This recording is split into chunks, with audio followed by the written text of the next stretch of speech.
Oi, como vai? Seja muito, muito, muito bem-vindo. Nesses últimos tempos, eu tenho percebido que o tema do narcisismo ele tem aparecido bastante, tanto nos meus atendimentos como também nas supervisões que eu tenho dado, né? E quando esse tema aparece, ele vai aparecer em diferentes contextos. O mais comum é o da família, né? Que chega na clínica via filhos que se dizem de pais narcisistas. O narcisismo também vai aparecer no âmbito dos relacionamentos, que é quando a pessoa está num relacionamento abusivo, tóxico, e ela sugere que o parceiro seja narcisista. E também esse tema vai surgir na clínica pelo viés da autoestima e da autoimagem. Se uma pessoa se prioriza, se ela se valoriza, se ela está se achando, ela está com um bom nível de autoestima ou ela está sendo narcisista? Essa questão, inclusive, causa uma confusão na cabeça de muita gente, né? Qual seria o ponto, o limite que distinguiria uma boa autoestima de um comportamento narcisista?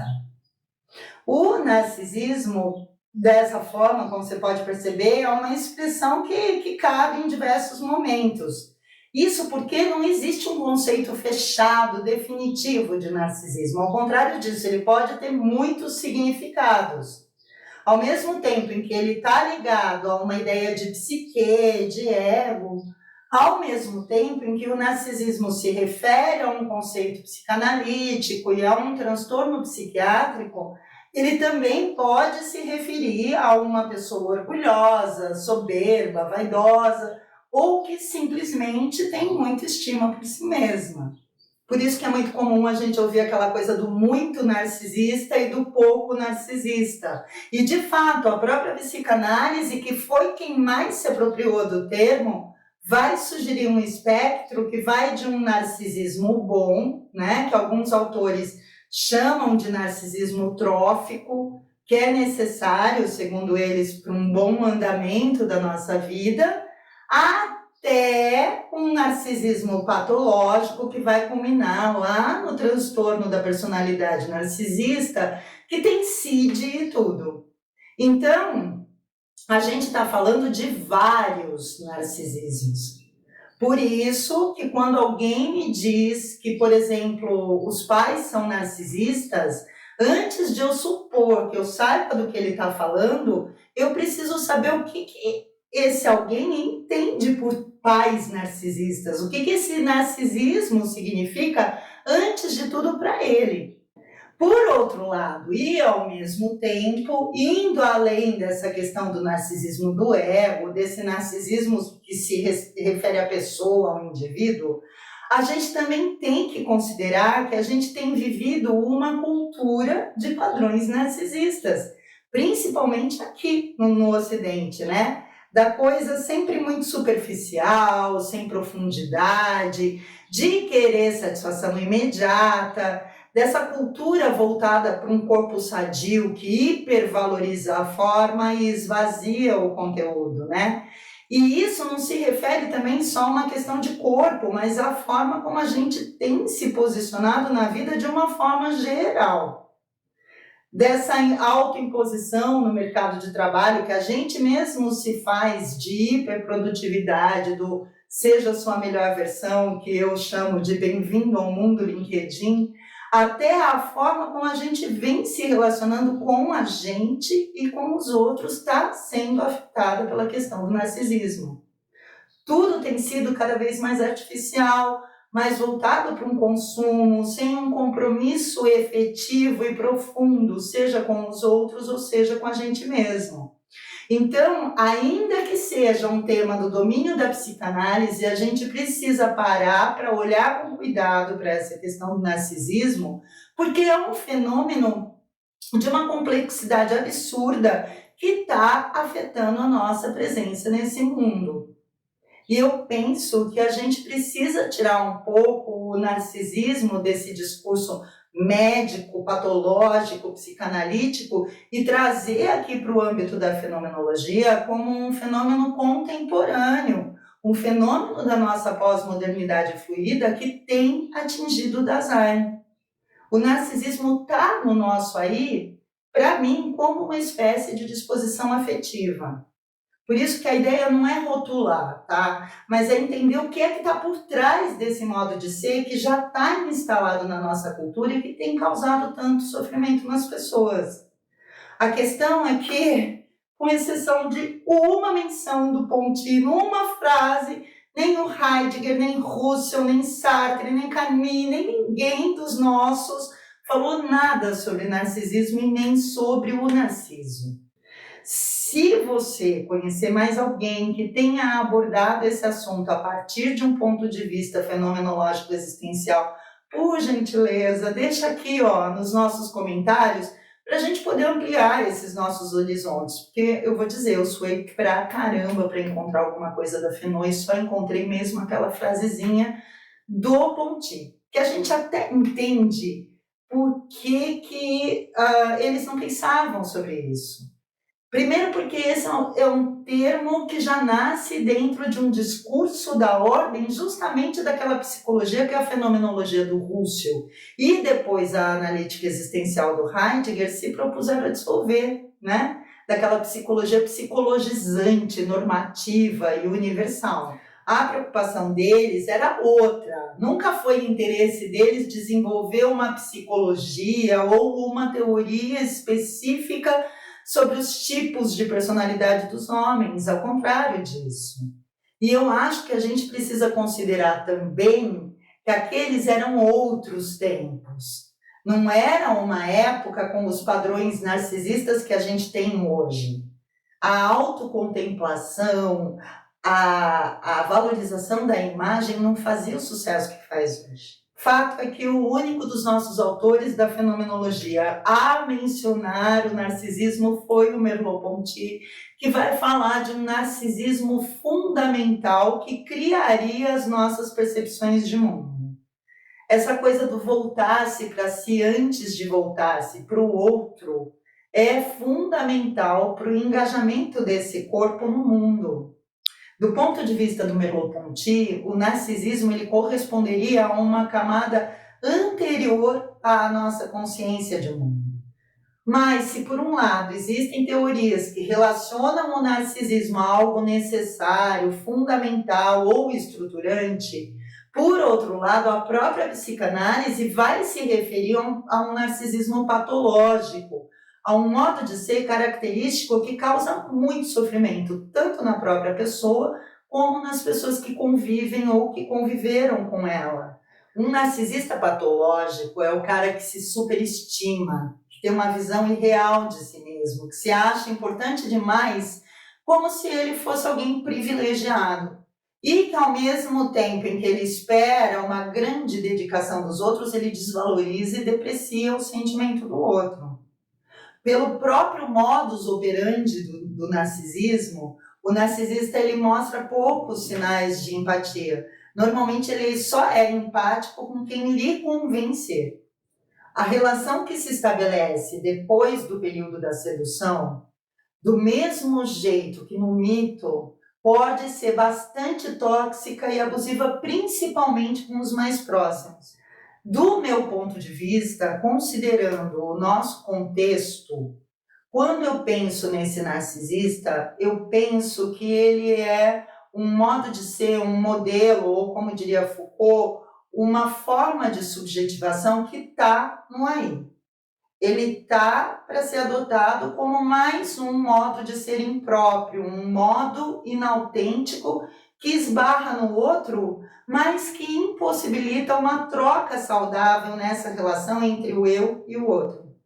Para mim, um ser narcisista não é um ser para a morte no mundo com o outro. Ele é um ente fechado, um ente que não desvela totalmente a abertura para um poder ser com o outro no mundo. Ele é um ser em si e para si, e que se fixa nessa posição quase como se fosse mesmo uma disposição afetiva. E justamente pela indiferença com relação ao sentimento do outro, o que chama muita atenção nesse modo de ser é a questão do esvaziamento do outro enquanto outro. E é isso que me preocupa, esse outro, a pessoa que está lá junto, servindo aos propósitos da pessoa narcisista. Porque se a gente considerar o narcisista a partir do Narciso, do mito, nós vamos ver que ele é soberbo, ele é orgulhoso, ele foi muito cruel com as pessoas que se apaixonaram por ele iludia as ninfas, os moços, né? Fazia sofrer, que é o que um narcisista faz. Como só ele é bom, só ele é perfeito, o narcisista tende a depreciar aquilo que é diferente do que ele pensa, daquilo que discorda dele, e que possa colocar em xeque a tal perfeição que ele acha que é. O problema é que, se o modo de ser do narcisista opera de forma a se superestimar em comparação ao outro, toda relação com uma pessoa narcisista tende a ser uma relação tóxica ou abusiva. E uma relação abusiva, seja com pessoas narcisistas ou não, eu costumo dizer que tatua. Essas relações abusivas, elas impregnam, assim como tatuagem. Elas ficam na memória da pele, de tal forma que, assim como na tatuagem, mesmo que você faça várias sessões de laser, sempre vai ficar uma cicatriz. Por isso, a minha preocupação é muito mais com a vítima do narciso do que com o narciso em si. Se não há possibilidade de se afastar fisicamente, porque se trata do caso de um filho narcisista ou de pais com comportamentos narcisistas, eu normalmente trabalho num sentido de mover o paciente de um lugar de vítima para um lugar de sobrevivente. Eu vou buscar, focar a minha escuta para resgatar a autonomia dessa pessoa, a capacidade dela escolher e de se movimentar em função das próprias escolhas que ela faz e tentar buscar um poder ser mais sereno. A ideia é que ela se aproprie de quem ela é e ela tenha confiança no que ela pensa a respeito das coisas. O nome disso, inclusive, para mim, é empoderamento, né? Agora, se a pessoa não é obrigada a conviver com um narcisista porque não é um familiar, mas ela tem se submetido a isso, como no caso de um namoro ou de uma amizade com um narcisista, por exemplo, eu também iria pela via do empoderamento, mas agora buscando o sentido de permanência nessa relação. É o medo da solidão? É o referencial de amor que se tem? Qual o sentido de continuar se submetendo? De qualquer forma, seja na família, seja no relacionamento afetivo, é imprescindível que não se criem expectativas quanto à possibilidade de um narcisista, assim como qualquer outro abusador, mudar, se transformar simplesmente porque o outro quer que ele se transforme. Isso não acontece. Uma das características, inclusive, estruturais desse modo de ser narcisista é justamente a intolerância a tudo que lhe aponte qualquer defeito. Se a gente olhar a história do Narciso de perto, a gente vai ver que em um determinado momento o Narciso cai em si.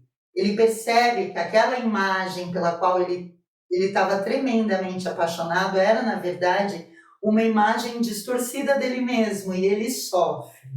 E sofre muito, a ponto de definhar e de enlouquecer.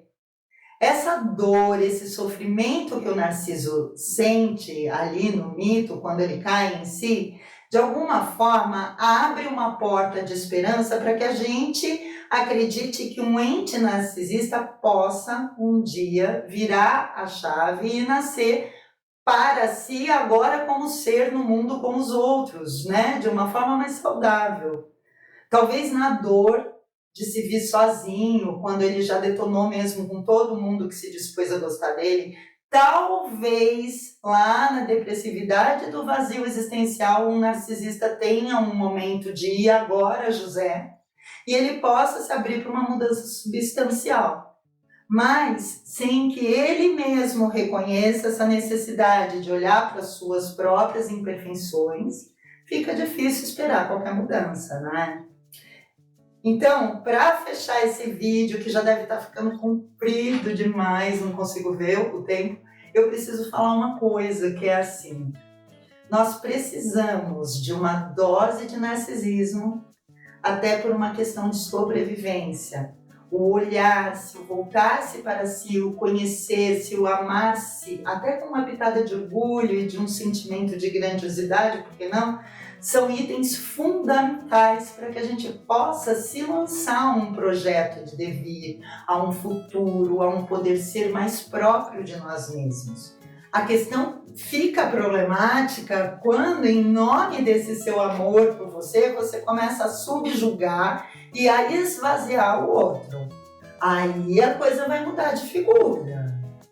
A dica que eu deixo, se você quiser entender melhor esse modo de ser narcisista, é que você leia o mito. É sempre bom a gente ir às coisas mesmas e buscar a fonte dos fenômenos, não é? Ele tem várias versões, mas eu sugiro que você busque uma tradução do mito contado pelo Ovídio, lá no livro As Metamorfoses, que foi publicado no século VIII d.C.